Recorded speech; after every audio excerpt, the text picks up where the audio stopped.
Today we're going to be cutting some potatoes. Hand-cut French fries. In this case, truly hand-cut French fries. So first thing, every time we take a knife out of the drawer, we want to take a minute to make sure the edge is the way it should be. By doing this every time, when I run this down it is almost perfectly smooth with no resistance whatsoever, which is why I do it every time. Keeps it sharp. This is a medium weight blade of a chef's blade knife, 8-inch blade. Good old family favorite. We're going to make 1/4-inch cuts. First off, just a little on the technique. Notice how I hold the knife. I use a pinch grip is what it's called, so that I have much better control. Gets my leverage right over the cutting point. So the first thing I want to do with this potato is give myself a flat surface so that I can make more square slices. So I'm just going to take about a 1/4 inch. We're looking for about a 1/4 by 1/4 cut for our French fries. So I get that one off. Now my potato will sit here nice and flat. So I can just peel off 1/4 inch slices quite easily. And you'll see how this comes into play on the next step. Take those, we'll stack them. These potatoes were obviously already peeled, and we had them sitting in what's our brine water, which is ultimately where they're going to sit for about 8 to 10 hours over the course of the day.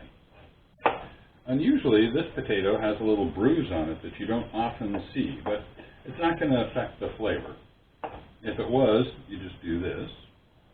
You'll see a couple of the russets. Now these are russet potatoes, which really cook up fluffy. They get a great interior when you cook them.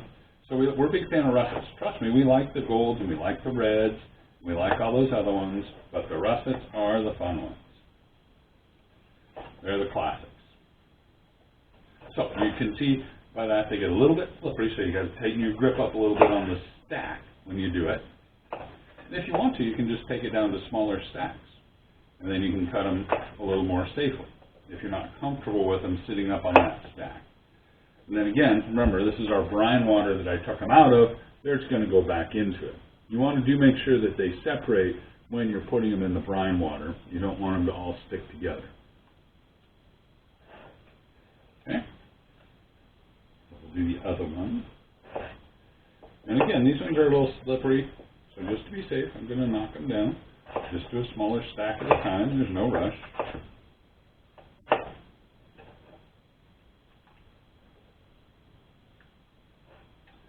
Brining is an interesting process.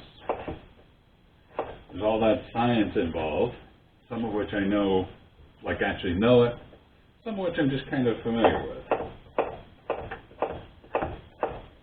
And it has to do with, this water has mostly salt, just a little bit of sugar. And that helps change how the potatoes relate to their moisture, and for potatoes in particular, their starch content gets depleted. So this new potato has a couple of fun little blemishes on it that I left on when I was peeling it, so we can kind of get an idea of just how far into it they go. Get them taken off. That you don't want. That's just nasty. That's going to cost me a little more potato than I had expected to lose. It happens. And, you know, they say one bad apple doesn't spoil the whole bunch, but with potatoes, if you get one going bad, then yes, the whole bunch can get spoiled quite easily. You want to get that one out of there. So, we got rid of all that. Not going to leave us a lot of tater to end up with for fries. So again, we pick one of the broader surfaces, cut a flat spot on it, take that one off, and then we can make our slices of the first pass. Stack those ones there. This last one always gets a little tricky, but it's not too bad. You just got to be careful. The best thing to do is get your blade started, and then you can kind of bring your guide fingers. Now these fingers are always in contact with the blade, but they don't really touch the sharp part of the blade, because that's how you keep from cutting yourself. So same thing, we'll just go 2 stacks at a time. So there you go. You can see fairly consistent. I cut a decent square. A little bit, gets a little bit wedged, but hey, they're hand cut. It's okay. Anybody who served them to you that complains, tell them to cook their own. That's my attitude towards it. These will make fine French fries.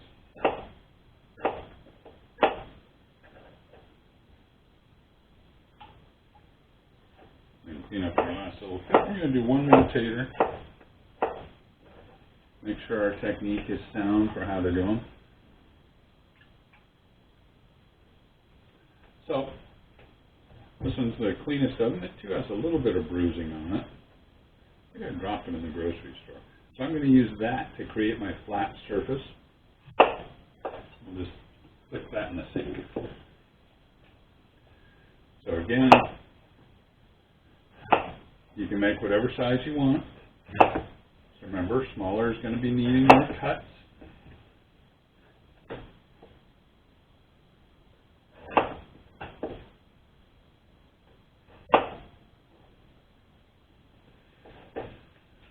Okay.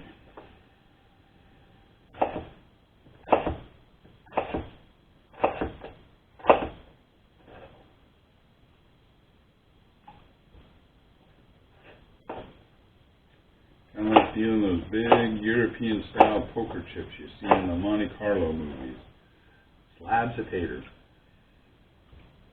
So, there's just a little bit of sugar in our brine water as well. And we do that because, well, we like sugar. It's kind of a McDonald's thing, actually, is they sweeten their fries just a little bit. It obviously makes them taste better, but it also helps them brown up a little bit better. By brining, or by using a little sugar in your brine, that gives you a little more caramelization for the cooking process. So anyway, there's our batch of fries. They get to sit in the pot for about 8 hours, and then it'll be time to put them in the air fryer and make them into French fries.